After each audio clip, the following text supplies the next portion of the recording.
안녕하세요. 3일 경제독립TV 신동일 꿈발전소 경제독립운동가 신동일 소장입니다.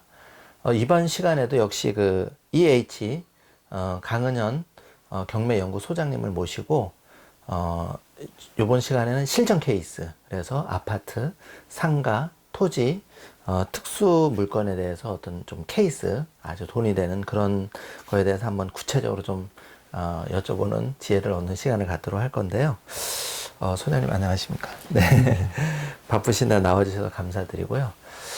제일 흔한 게 이제 좀 아파트는 누구나 관심이 많은데, 소형 아파트, 또 뭐 주거용으로 하는 아파트 좀 경매 잘 받는 노하우, 좀 그런 케이스, 좀 뭐 1, 2년 된 케이스라도 그런 거 좀 한번 소개해 주신다면 어떤 게 있을까요?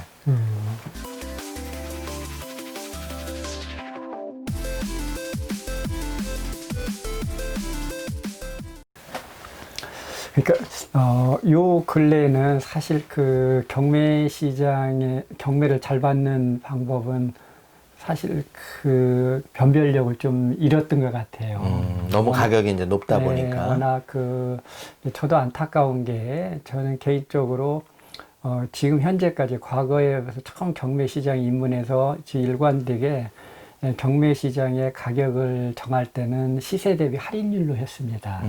그래서 이제 그 할인율의 기준은 제가 이제 보편적으로 90% 이제 10% 이제 10%의 할인을 둬서 지역에 따라서 네. 또는 종목에 따라서 네. 또는 금액에 따라서는 이제 변별력을 둬서 네. 이제 지방일 때는 더 할인을 더 많이 예. 20%도 더 낮추고, 그 다음에 서울의 요지이면은 10%에서는 어려우니까 좀 더 높여가지고 낙찰가를 더 높이고, 예. 이제 이런 식으로 하고요. 또 어떤 때는 뭐 감정가하고 시세하고 많은 이제 역괴리가 있을 때는 이제 원래는 경매는 유찰을 하고 참여를 해야 되는데, 근데 통상적으로 경매는 경매 신청일부터 즉 감정일 전후에서 낙찰 받을 때까지는 약 한 7개월 정도 걸려요. 짧게는 5개월. 절차상의 이제 시간과 네. 물리적인 예. 시간이 있으니까. 최소 5개월에서 7개월의 시간이 걸리는데, 그 사이에 요 1년의 시장 분위기처럼 집값이 막 급등할 때는 네네.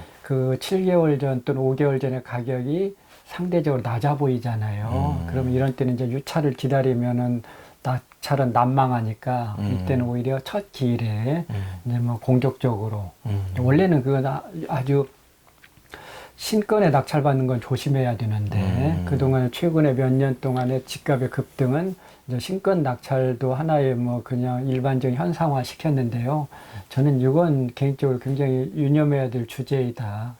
왜냐면 과거에 우리 서울 지역 아파트의 통설은 네.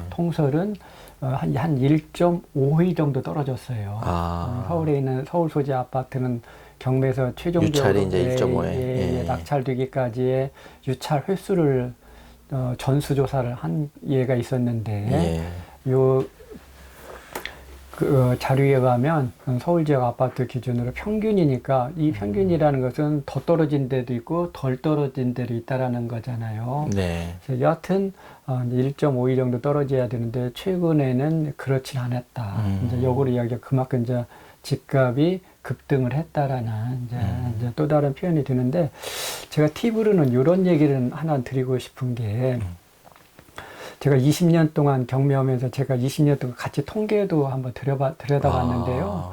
여기에서 우연하게 그 낙찰가하고 그 날씨하고 일정한 관계를 제가 있다라는 것을 확인을 했어요. 그 신기한 얘기인데. 처음 듣는 얘기인데. 네네네. 날씨하고 그럼 낙찰가도 영향이 있어요? 일반 우리 시청자분들이 생각하는 것과도 일맥상통할 수 있는데, 그러면 서울 지역에 있는 아파트는 연중 언제 상대적으로 낙찰가가 제일 낮냐라고 봤더니, 지난 20년 동안의 자료는 연말 연시가 제일 낮습니다.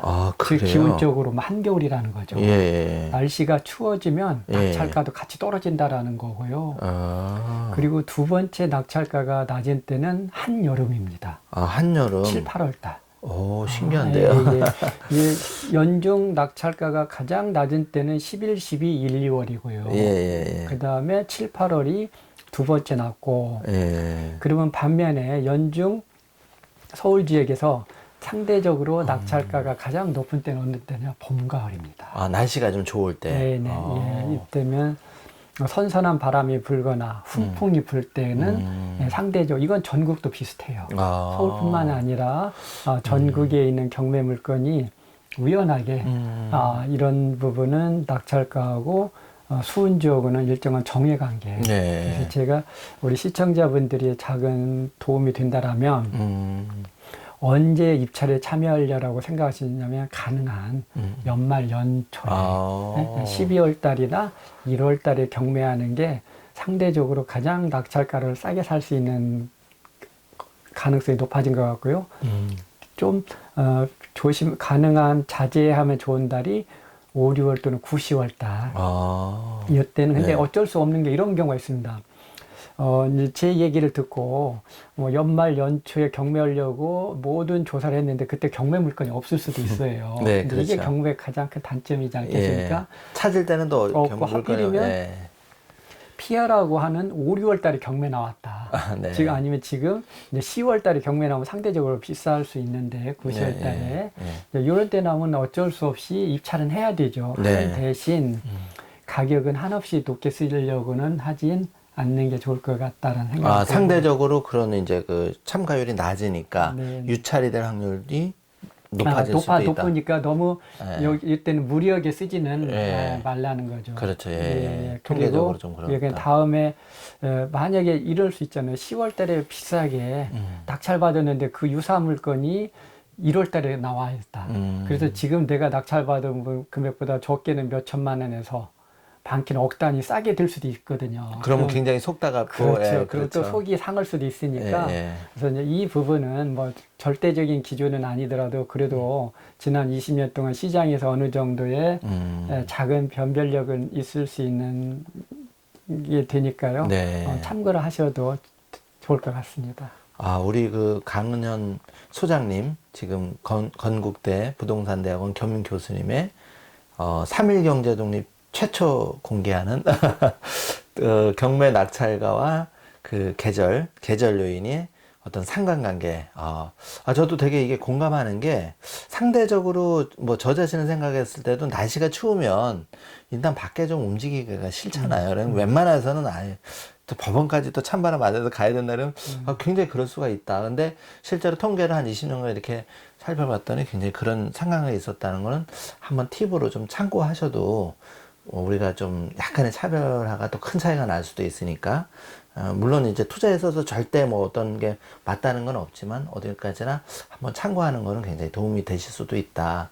요 정도를 하고, 만약에 이제 그 소장님 지금 상가가 생각보다 좀 많이 떨어진 물건도 꽤 있는 걸로 알고 있는데 상가 투자의 케이스 하나하고 또 그래서 좀 성공하신 뭐 케이스, 기억에 남는 에피소드나 이런 게 좀 있을까요? 네. 예.